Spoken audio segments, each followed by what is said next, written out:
Respondeu Jesus: ame o Senhor, o seu Deus, de todo o seu coração, de toda a sua alma e de todo o seu entendimento. Este é o primeiro e maior mandamento. E o segundo é semelhante a ele: ame o seu próximo como a si mesmo. Agora faremos a leitura de 1 Coríntios 2, 21 a 27. E em Gálatas 6,10 vai dizer: portanto, enquanto temos oportunidade, façamos o bem a todos, especialmente aos da família da fé. 3 palavras nessas 3 passagens eu gostaria de destacar aqui para vocês: amor, cuidado e bem. Então, aqui Cristo ele vai instruir que nós devemos amar, cuidar e fazer o bem. E nós vamos ver que essas palavras são quase que sinônimos, né? Então, como que a gente ama? Em toda a Bíblia nós vamos ver que amor não se trata de sentimento, mas de ação. Então, a gente ama agindo, cuidando. Como que a gente cuida? Nós vamos ver daqui a pouco. Como nós fazemos o bem? Nós fazemos o bem, e esse bem aqui, e vemos a continuidade, que é fazer o bem a todos, ou seja, nós sempre fazemos o bem, independente daquilo que nós recebemos. Nós nunca pagamos o mal com o mal, mas sempre pagamos o mal com o bem. E sempre fazemos aquilo que Deus espera de nós. Então, é amando uns aos outros como a nós mesmos e principalmente como Cristo nos amou. O que eu quero destacar aqui no quem, obviamente que nós aprendemos que temos que cuidar, temos que fazer o bem e amar a todos, ao nosso próximo, inclusive aos nossos inimigos. Então tem uma passagem que Cristo vai dizer: olha, amem até mesmo os seus inimigos, mesmo porque que mérito tem vocês amarem quem ama vocês? Nós devemos amar a todos. Então sempre que alguém estiver ao nosso alcance, que é o próximo, e tivermos a oportunidade e a necessidade de fazer algo por aquela pessoa, é nossa obrigação fazer. Seja ela uma pessoa ímpia ou até mesmo nossa inimiga. Então, isso é um ponto. Porém, aqui, a instrução de Paulo é que há a ordem de prioridade. Então, ele vai dizer em Gálatas que portanto, enquanto temos oportunidade, façamos o bem a todos, especialmente aos da família da fé. O que isso quer dizer? Sim, nós temos que ajudar a todos, mas você sozinho consegue ajudar todo mundo? Não, não tem como uma pessoa alcançar, né, de forma muito abrangente. Então, você alcança poucas pessoas. E dentro dessas poucas pessoas, precisa haver uma prioridade, uma ordem. Seja que estivesse passando necessidade, se algum membro aqui estivesse passando fome e nós tivéssemos um único recurso, mandaríamos para o Rio Grande do Sul? Não. Primeiro, os nossos, né? Então, se a gente não cuida daqueles que estão conosco, não tem como a gente cuidar daquele que está fora. Então, tem muita gente que faz o bem e ama o pessoal da empresa, o pessoal da escola, trata com amor e carinho, pessoas desconhecidas, amigos e colegas, mas dentro de casa é um carrasco, é uma pessoa amarga, é uma pessoa que destrata, é uma pessoa que despreza. Então é incoerente, isso não bate com o cristianismo. Então, em primeiro lugar, nós temos que fazer o bem, nós temos que amar e cuidar os da família da fé. Obviamente que começando em casa e trazendo isso para a igreja. Então, Paulo aqui ele vai instruir uma ordem de prioridade, não que não devemos fazer o bem para os outros, aquilo que está à nossa frente, senão é inviável. Então, o quê? Prioritariamente cuidaremos dos nossos. E assim, cuidando dos nossos, conseguiremos abranger para os próximos. Como que vai se dar esse cuidado? Aqui Paulo vai trazer, então, instruções doutrinárias, tá? De como nós devemos cuidar uns dos outros no contexto de igreja, de família e corpo de Cristo. E aí eu vou destrinchar alguns desses pontos que ele traz. O primeiro, que está no verso 1, é exortando. uns aos outros. Então ele vai dizer, irmão, se alguém for surpreendido em pecado, vocês que são espirituais, ou seja, vocês que são da família da fé, irmãos em Cristo, deverão restaurá-lo com mansidão. Em algumas versões pode estar escrito corrigir, né, com mansidão e até mesmo exortar. Mas a palavra que melhor se aplica realmente é restaurar, e a gente já vai entender por quê. Mas exortar ou corrigir alguém, como que a gente faz isso? E aí, vejam que essa advertência aqui, ela não pode andar sozinha. Paulo, ele frisa que isso deve ser feito com mansidão. Como seria uma maneira errada? Então, a gente vai corrigir um irmão que está em pecado, né? Está numa vida de pecado, porque aqui não é como se, todos nós aqui pecamos, né? Então, não é uma pessoa santa, incorruptível, corrigindo o miserável pecador. Mas uma pessoa que está na prática ali do pecado e ou ela não se deu conta disso, e aí nós vamos orientá-la, ou por uma fraqueza ela não está se libertando daquele pecado. E aí nós vamos novamente orientá-la. Então a gente não faz isso chamando a pessoa e falando assim, o que você está fazendo? Ah, mas você é muito burro mesmo, né? Oh, pelo amor de Deus, de novo esse pecado, mas de novo você está fazendo isso? Mas você não se toca que isso é errado? Ou pior, não chega para a pessoa para corrigi-la, chega para o próximo. Você viu fulano? Tá assim, assim, assim, assim, assim. Pecador desprezível. Isso não é o que a palavra de Deus ensina. Isso não é exortar, isso não é restaurar com mansidão. Tá? Isso daí é caluniar o seu irmão. Ok? Então, isso é pecado seu. Então, seu irmão está pecando e você também. Paulo vai dizer aqui que a gente tem que fazer isso com mansidão. E uma pessoa mansa é uma pessoa firme, mas ela tem a sensibilidade e a empatia pelo outro. Então, quando a gente vai exortar alguém e vai repreendê-la ali, a gente, lógico, vai ser firme. Uma firmeza sem tirar a dignidade da pessoa. Esse é o ponto. Então, a gente exorta sem tirar a dignidade e aplicando também com amor. Por quê? Porque Paulo vai falar que a gente só deve exortar com um objetivo. E o objetivo é restaurar essa pessoa.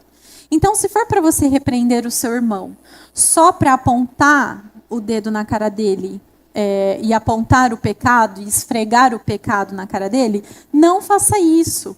Porque se você fizer isso, você estará fazendo o papel do diabo. Porque o diabo faz isso, o diabo acusa.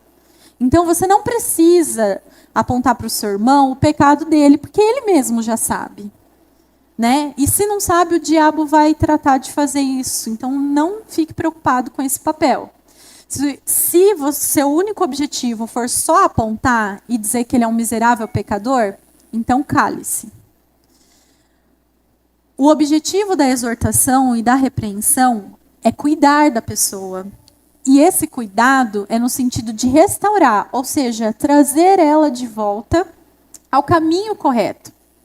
E tem uma ilustração que eu vou passar para você no slides, do próprio autor, de um pastor, Tim Keller, que ele escreveu um livro, um comentário sobre Gálatas, que é Gálatas para você. E aí ele traz uma reflexão sobre essa palavra de restaurar no sentido melhor usado naquele contexto. Ele aplica como um osso quebrado, que é colocado está fora do lugar e é colocado no lugar. E aí o pastor Tim Keller vai dizer o seguinte: um osso deslocado causa uma dor terrível, pois não está no lugar apropriado. Não está em sua relação natural com outras partes do corpo. Colocar o osso de volta no lugar inevitavelmente causará dor, mas uma dor restauradora. Isso significa que devemos confrontar, mesmo que seja doloroso. Nosso confronto, porém, deve ter o objetivo de causar transformação de vida e de coração. E eu achei assim maravilhoso esse exemplo, porque se aplica muito no contexto de igreja e corpo de Cristo.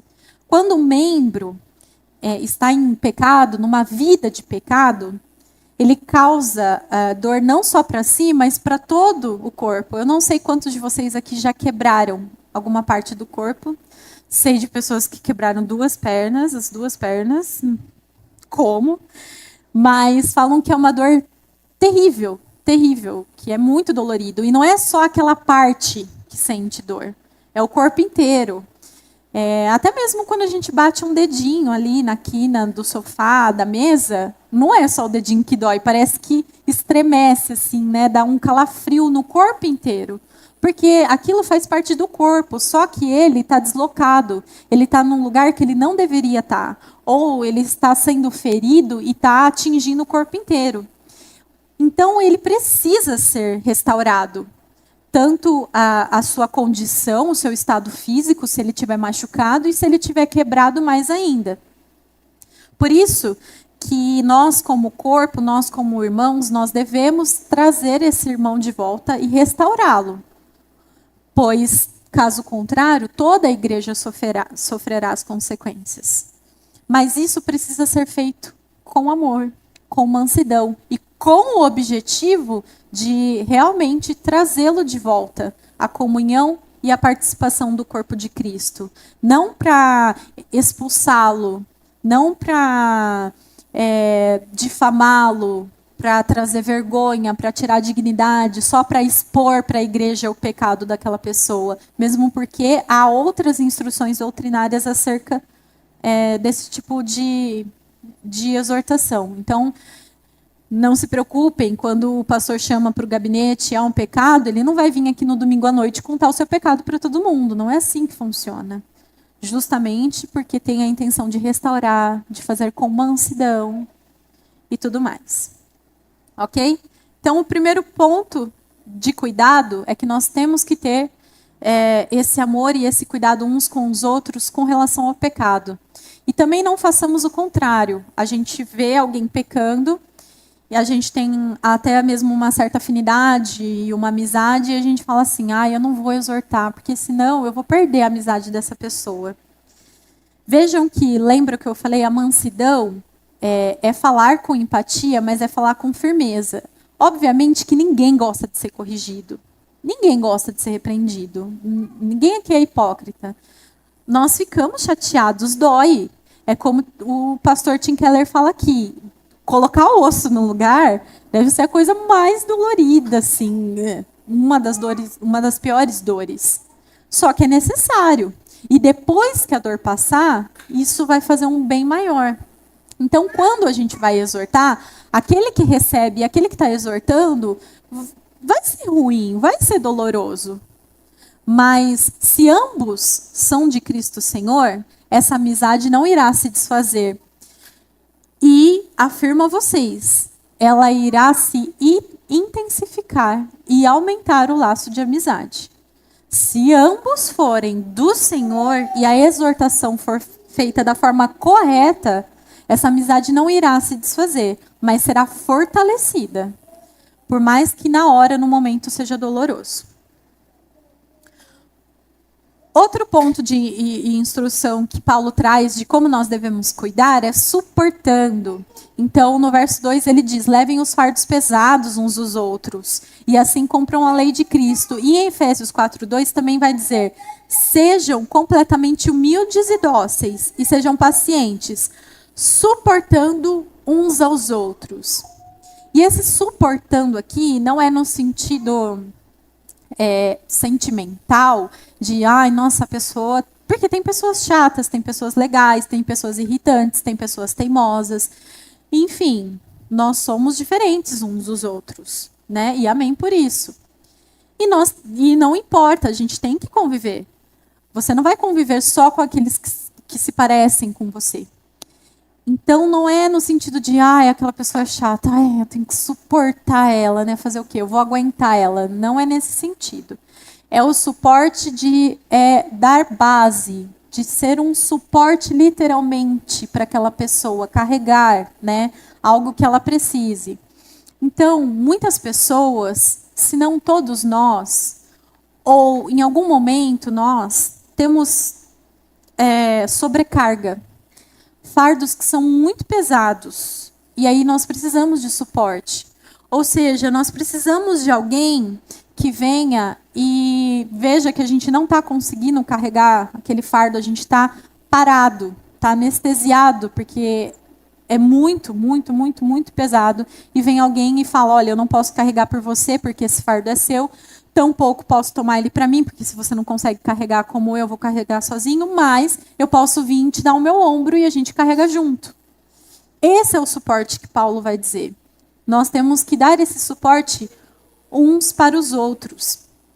Porém, eu só quero fazer um adendo e frisar aqui que Paulo também faz, então é de extrema importância, que a gente precisa definir esses fardos. Como eu disse para vocês, a gente tem que levar os fardos pesados. Todos nós temos o nosso fardo e todos nós devemos pegar a nossa cruz e carregar, que depois nós também falaremos sobre ela um pouco mais para frente. Mas tem gente folgada, né?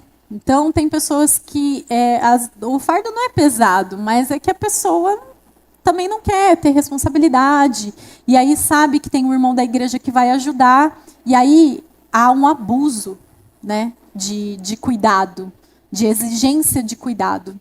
E isso não é saudável, e também não devemos fazer, ok? No verso de 2 a 5, no último trecho do 5, vai dizer assim: cada um examine os próprios atos e então poderá orgulhar-se de si mesmo sem se comparar com ninguém, pois cada um deverá levar a própria carga. Vamos lá. Vamos definir, então, o que é e o que não é um fardo pesado. E aí eu montei um quiz aí, mas como eu sou muito boazinha, eu já dei a resposta para vocês. Vai ficar L de leve e P de pesado. Ter que se levantar no horário para o trabalho é um fardo leve e cada um carregue o seu, né? Por favor. Então, tem um despertador aí na sua casa, não vai o irmão, o pastor te ligar e falar: oi, você não perdeu hora hoje do trabalho? Sua responsabilidade. Perder o emprego é um fardo pesado. Por quê? Aqui, via de regra, a pessoa que perdeu o emprego, ela não teve o poder de escolha. Então, ela foi surpreendida. E quem aqui de nós, no contexto de igreja, pode dizer assim, perdi o emprego, mas tudo bem, porque eu tenho uma economia, um dinheiro no banco que, tranquilo. Então, há ali uma necessidade de cuidado, de socorro imediato. Então, é um fardo pesado. É um fardo que a igreja precisa dar o suporte, dar esse cuidado financeiro, ou, né, vamos arrecadar os alimentos até que haja, né, a provisão de um outro trabalho. Ou, poxa, eu trabalho numa empresa, posso entregar o seu currículo, eu não tenho dinheiro, infelizmente o que eu tenho é só para minha família, mas eu posso entregar o currículo para você, ou eu posso pegar o meu carro e te levar para a entrevista. Então, entendem? Esse é o suporte, esse é o fardo pesado. Ter responsabilidade financeira. Aí é leve, porque aí também não dá o seguinte: beleza, a igreja me ajuda. O que eu vou fazer? Eu não vou arrumar um emprego, né? Porque se os irmãos vão me dar o suporte, eu vou ficar em casa, vou entregar currículo. Ou então, eu ganho um X. Mas como a igreja é muito boazinha e cuida de mim, eu vou gastar 3x. Porque assim a igreja sempre vai me dar um suporte. Vejam bem, revés financeiro todos nós temos. Às vezes a gente se aperta e isso acontece, tá? O que não pode é ser uma negligência proposital, ok? Já contando com cuidado. Isso daí é mau caratismo, ok? Então, nós temos que tomar cuidado, tanto para não abusar do cuidado, quanto para também não dar um cuidado desnecessário. Então, aí, às vezes, até cabe uma exortação. Quem sabe? Falar, olha, irmão, eu vou cuidar de você, mas não financeiramente. mas te dando uma exortação de que você precisa se corrigir. Um ente querido faleceu, né? O luto, isso é pesado, gente. Nós não fomos feitos, né, para morrer, mas a queda trouxe essa consequência. Então, nós devemos ter esse cuidado. Devemos levar esse fardo junto com o irmão. Devemos mandar mensagem de consolo, se possível, estar mais próximo, mandar versículos de ânimo, enfim, orar com a pessoa e pela pessoa, caminhar com ela até que, né, obviamente que a pessoa nunca vai se esquecer, mas o luto ele tem, né, um tempo. Então, o luto é um fardo pesado. E aí nós precisamos carregar. Ok? Então, só resumindo e frisando, esse conceito de suporte aqui que Paulo vai destacar, esse contexto é bem abrangente. Então, o suporte, como todos os exemplos que eu citei para vocês, vai desde um suporte emocional, prático, físico, de levar para algum lugar, dar uma carona, espiritual. Então, às vezes a pessoa precisa que você evangelize ela melhor. É um recém-convertido, veio de uma igreja diferente, tá jovens, né? Ai, tem algumas coisas que eu ainda não entendo. É um suporte ali espiritual, mas pode ser também e inclui o financeiro. Então é o suporte abrangente. O outro ponto é o investimento. E esse pode ser um pouco mais polêmico ou, de repente, um pouco mais difícil da gente lembrar no dia a dia. No verso 6 de Gálatas 6, eu vou ler para vocês, só que na versão do Almeida Corrigida Fiel. Porque o que Paulo está querendo dizer aqui, nessa versão, fica melhor da gente entender. Na versão Almeida Corrigida Fiel, vai dizer assim, no verso 6. E o que é instruído na palavra, reparta todos os seus bens com aquele que o instrui. Quem é instruído na palavra? No contexto de igreja? Todos nós, os membros. Quem instrui? O pastor. E alguns têm outras pessoas que o auxiliam. No caso, são os mestres de ensino, presbíteros, alguns diáconos. Então, vejam só, Paulo ele faz aqui uma distinção. Existem aqueles que instruem e existem os instruídos, ok? E ele vai dizer uma coisa assim que não é muito popular nos nossos dias de hoje. Reparta os seus bens com aqueles que te instruem. E esses bens aqui também é abrangente.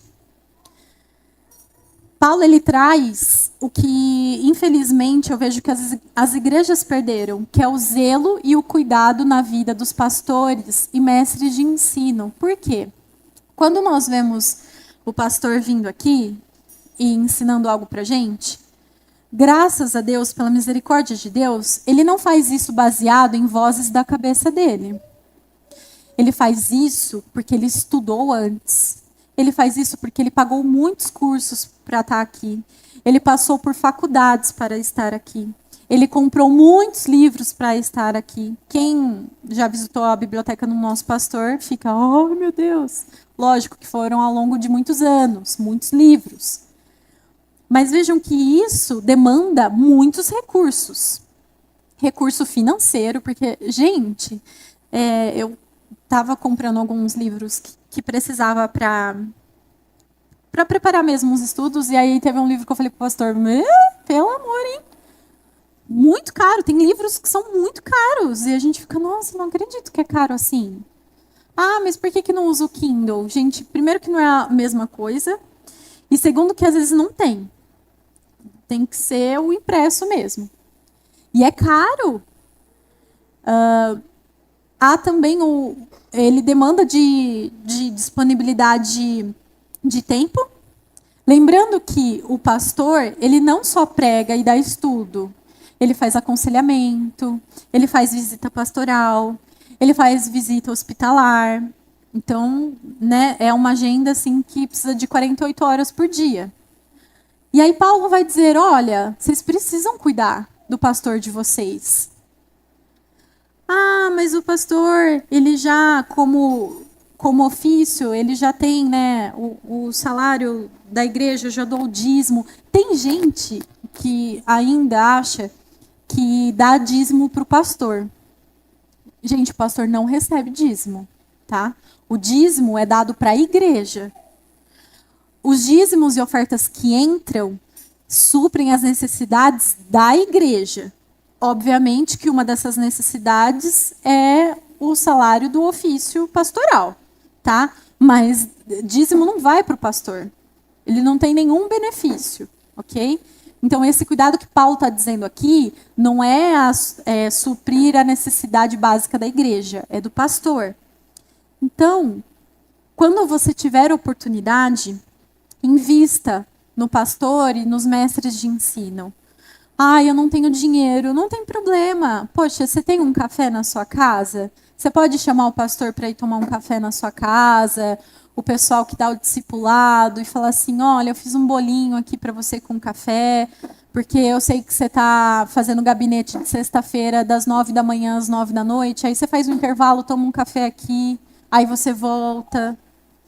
Poxa, pastor, você quer conversar um pouco? Tem alguma coisa que eu possa fazer? Ou então, poxa, tem um dinheirinho aqui, eu sei, vi um livro super legal, compra, dá para o pastor de presente. Então tem gente que fala assim, ah, eu quero saber mais sobre casamento, mais sobre um assunto específico. Pastor, você tem esses livros? Você tem esse material? Não, não tem? Poxa, então peraí que eu vou comprar para o pastor com segundas intenções, mas tudo bem. Eu vou comprar para o pastor estudar e passar para mim. Faça isso. Tem conferências de pastores, então a gente sempre quer receber algo de qualidade, mas a gente não pensa, né, também em investir nisso. A gente investe em tudo, então a gente investe em curso de inglês, de espanhol, de alemão, natação, academia, tal. E aí chega que a gente quer ter uma palavra de qualidade. Qual investimento que a gente faz? Nenhum. Mas a gente quer cobrar. Então, invista. Né? Tem a conferência aí da Fiel de Pastores, que o nosso pastor vai todo ano. É, assim, uma pequena fortuna. Porque, diferente das outras conferências, não é 3 dias, é uma semana. Então, tem a passagem, tem hospedagem, tem alimentação e o ingresso. E o pastor não vai sozinho, né? Ele vai com a esposa. Então, é duplicado. Quanto que você pode contribuir? Como que você pode cuidar? De alguma forma? Ah, não posso fazer nada, não tenho dinheiro, não tenho bolo, não tenho café. Poxa, mas então você tem a oração. Essa aí, se você não tiver, no final do estudo, marque um gabinete com o pastor. Ore pelo pastor, ore pela família do pastor, ore por todos aqueles que vêm aqui e ensinam, para que possamos sempre ser edificados na palavra de Deus.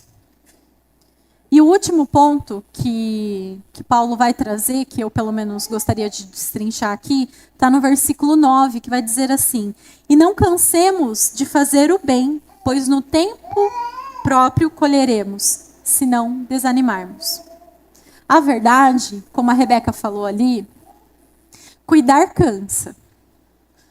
Porque cuidar exige de nós tempo, existe de nós né, disponibilidade física, mental e emocional e espiritual. Então cansa, desgasta física, mental e espiritualmente. O cansaço, ele vem, ele é uma demanda do cuidado, então por mais que seja prazeroso, por mais que a gente faça isso realmente com amor, a gente colhe as consequências, né? Então cansa. Ninguém também aqui vai poder dizer assim, nossa, não, eu não canso porque eu fico o dia inteiro em casa sem fazer nada. Então, se alguém precisar de um cuidado, não tem problema. Então, sempre quando a gente vai cuidar de alguém, a gente tem que abrir mão de alguma coisa e dispor de um ânimo que, às vezes, a gente não está com a bateria totalmente carregada. O problema não é esse. Porque cansaço a gente tem sempre. Mas quando a gente faz isso com amor, com ânimo, a gente continua. Então a pessoa ela está cansada, ela trabalha, mas ela vai deixar de levantar amanhã e trabalhar? Não, ela vai trabalhar, mesmo cansada. O problema é quando há o desânimo, que é desencadeado pelo cansaço. E o desânimo ele é desencadeado pelo cansaço excessivo, mas não só por isso, mas pela ingratidão. Vocês já cuidaram de alguém? E aí, não que a gente cuide desejando receber algo em troca, ninguém faz isso. Mas minimamente, né, um obrigado, assim, um carinho devolvido é bem-vindo. O problema é quando não há isso e ao contrário, uma ingratidão. Então, vocês já cuidaram de uma pessoa ou fizeram um bem para alguma pessoa e em troca essa pessoa agiu de uma forma totalmente ingrata, ou pior, te desprezou, praticou injúrias contra você? Você cuidou daquela pessoa, fez o bem para ela e ela te devolveu como? Com o mal. E aí, não é que isso cansa, isso desanima. E o desanimado, ele faz o quê? Ele desiste. O cansado, ele ainda persiste, mas o desanimado, ele desiste. Porque você fala, não vale a pena. Não vale a pena. Porque a pessoa, ela, além de não estar reconhecendo o cuidado que eu estou tendo com ela está me atacando. E aí Paulo ele vai falar, olha, não desanimem. E se ele está falando isso, é por quê? Porque certamente todo o cuidado que você tiver com as pessoas, de forma variável e certamente ocorrerá ingratidão. Então, isso vai acontecer. Por melhor que seja o seu cuidado, por mais amor que você demonstre, algumas pessoas vão agir com ingratidão, algumas pessoas não vão ter maturidade, enfim, de motivos outros. E Paulo vai dizer, mas mesmo assim, não caiam no desânimo. Clamem a Deus, peçam ajuda e força para o Senhor, porque o que Deus quer de você é que você cuide. Se você vai receber uma recompensa ou não, não é essa a questão. Não espere isso, não almeje por isso e não baseie a sua continuação no cuidado através disso. Então Paulo diz, não desanimem. Por quê? Porque uma hora a recompensa virá. Não porque você merece, porque Deus é muito bom. Mas pode ser que não venha nessa terra. Pode ser que seja lá no céu. Tem muitos relatos, né, não só de pastores, mas de pessoas que muito crentes e sempre oravam por filhos, por parentes perdidos, enfim. E aí, às vezes, essa pessoa morria e depois de um tempo, aquele parente que ela orou durante anos se converteu. Então, olha só, ela não colheu o fruto dela aqui. Mas imagina a alegria dela quando ela se encontrar com aquele parente no céu. Então, não desanimem. A maioria dos frutos nós não colheremos aqui. Por quê? Não é por mérito. Paulo mesmo vai dizer, olha, ninguém que planta bênção colhe maldição. Então não fique preocupado. Você não vai plantar melancia e colher abacaxi. Se você colher bênção, você vai colher bênção. Ou aqui ou na eternidade. E finalmente, por quê? Por que a gente tem que cuidar uns dos outros? Nós temos aí 3 referências e a principal que eu quero que vocês abram comigo em Gálatas 5. Gálatas 5, do 14 ao 23. Por quê? Primeiro porque as obras, elas são consequências do fruto do Espírito Santo que habita em todo crente. E o fruto do Espírito Santo é a manifestação da evidência da salvação. Então, se você é salvo, você possui o fruto do Espírito Santo, e o fruto do Espírito Santo automaticamente produz boas obras. Ok? Então, esse é o primeiro motivo, que já seria o suficiente. Mas um outro motivo que eu trago para vocês é porque Cristo fez e faz isso por nós. Então, em 1 João 3,16 diz, nisto conhecemos o que é amor. Jesus Cristo deu a sua vida por nós e devemos dar a nossa vida pelos nossos irmãos. Se Cristo Jesus sendo Deus Todo-Poderoso, foi ofendido e traído infinitamente por nós. E ainda quando nós éramos pecadores, ele veio e nos amou, por que não faríamos isso uns pelos outros? Terceiro, porque é um privilégio. E se todos entendessem esse ponto, seria algo maravilhoso. Em Mateus 25, do 35 ao 40, não precisam abrir para eu ler e a gente finalizar, diz: quando o Filho do Homem vier na sua glória com todos os anjos, assentar-se em seu trono, ele vai se assentar em seu trono na glória celestial. Todas as nações serão reunidas diante dele, e ele separará umas das outras, como o pastor separa as ovelhas dos bodes. Ele colocará as ovelhas à sua direita e os bodes à sua esquerda.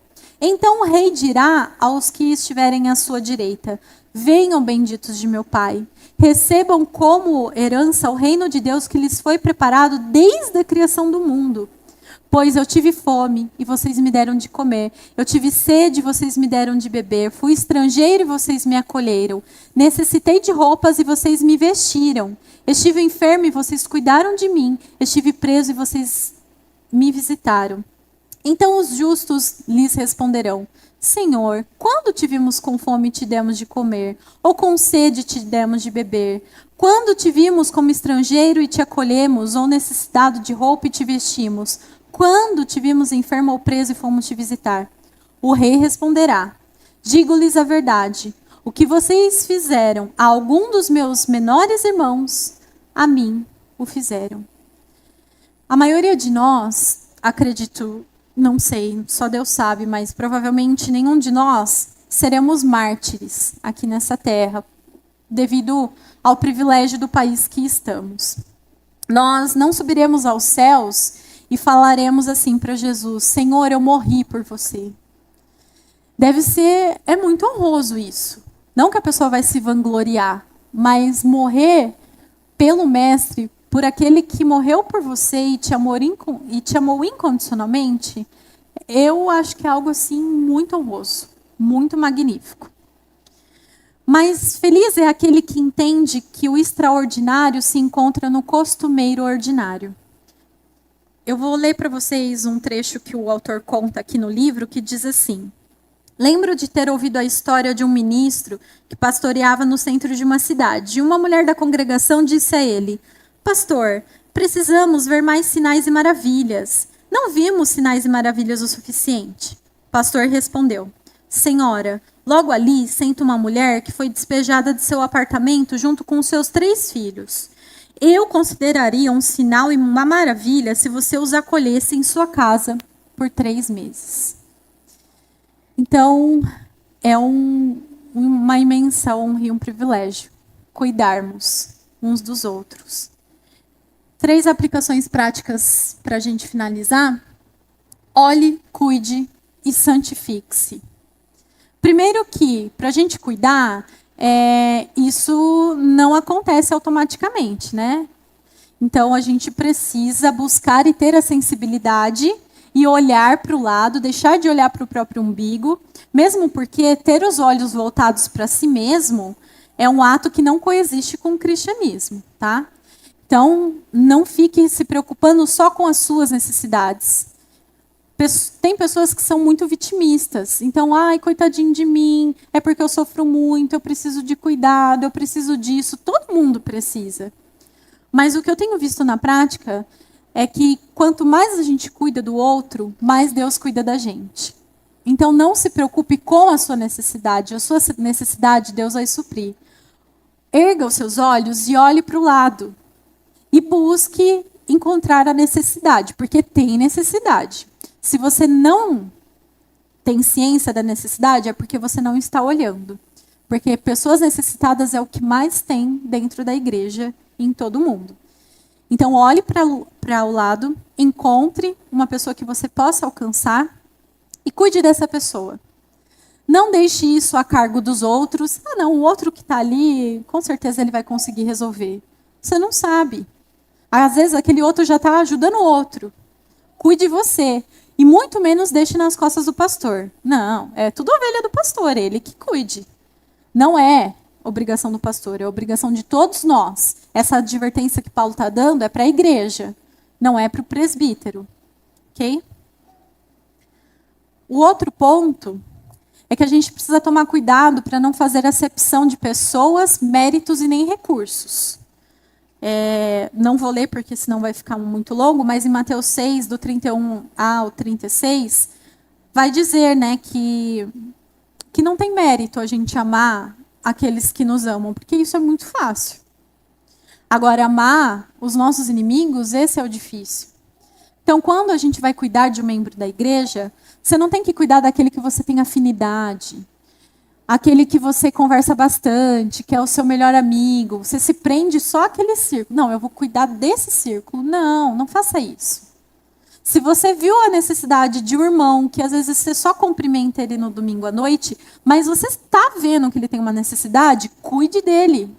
Não importa se ele merece, se ele não merece, quanto tempo você conhece ele, se você conheceu ele ontem, se ele entrou na igreja faz 2 meses.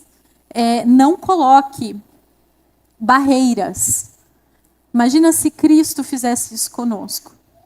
Você não ora para mim todos os dias, então não dá para eu te dar essa força. Cuide sem fazer acepção de pessoas e nem de recursos. Disponha de tudo que você tem. Então tem pessoas que falam assim, não, mas igreja é coisa espiritual. Então se for para eu cuidar, eu vou cuidar dando um aconselhamento, uma exortação, mas assim, se tiver que dar dinheiro, se tiver que ajudar ali com uma família, pagando uma conta, isso já não dá. Cada um com o seu cada um. E também se tiver que eu disponibilizar meu tempo, ter que ir na casa da pessoa, levar uma sopa, fazer uma faxina, eu já tenho a minha própria casa. Então assim, eu cuido ali no espiritual. Não façam isso porque não é bíblico. Em 1 João 3, 17, 18 diz, se alguém tiver recursos materiais e vendo seu irmão em necessidade, não se compadecer dele, como pode permanecer nele o amor de Deus? Filhinhos, não amemos a palavra não amemos de palavra nem de boca, mas em ação e em verdade. Então o cuidado, ele não coloca barreiras e nem limitações. Ele não é seletivo nesse sentido. E o terceiro e último é que para você cuidar, você também precisa, primeiramente, cuidar de si mesmo, da sua santidade pessoal. Então não tem como você cuidar do seu irmão, exortando ele, se você tem uma trave enorme no seu olho, e aí você vai assoprar o cisco que está no olho do próximo.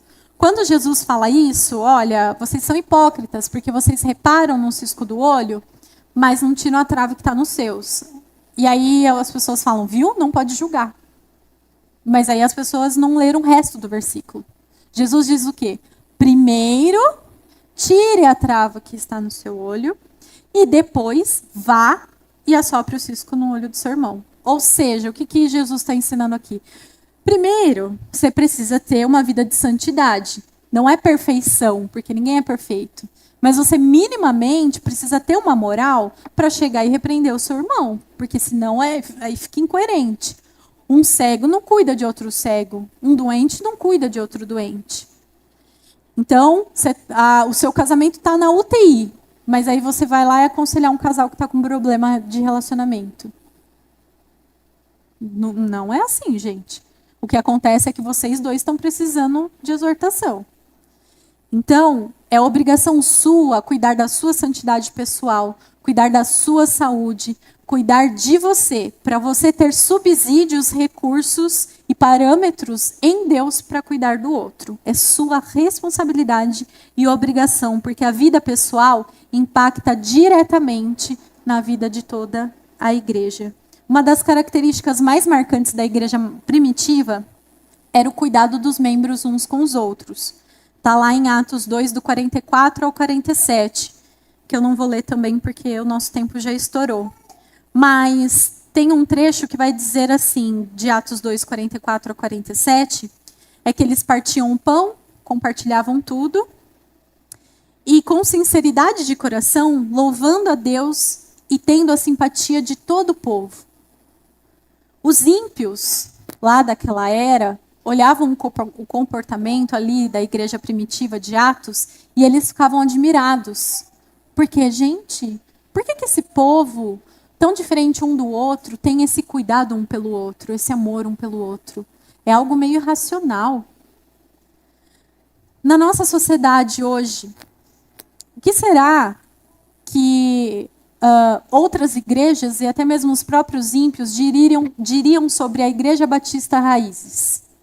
Eles olhariam para cá e diriam: olha como eles cuidam uns dos outros? Ou será que eles diriam: misericórdia, estão se destruindo mutuamente? E seríamos um testemunho bom ou uma vergonha para o Evangelho? E é isso que eu tinha para vocês hoje. E eu abro para perguntas, colocações e o pastor.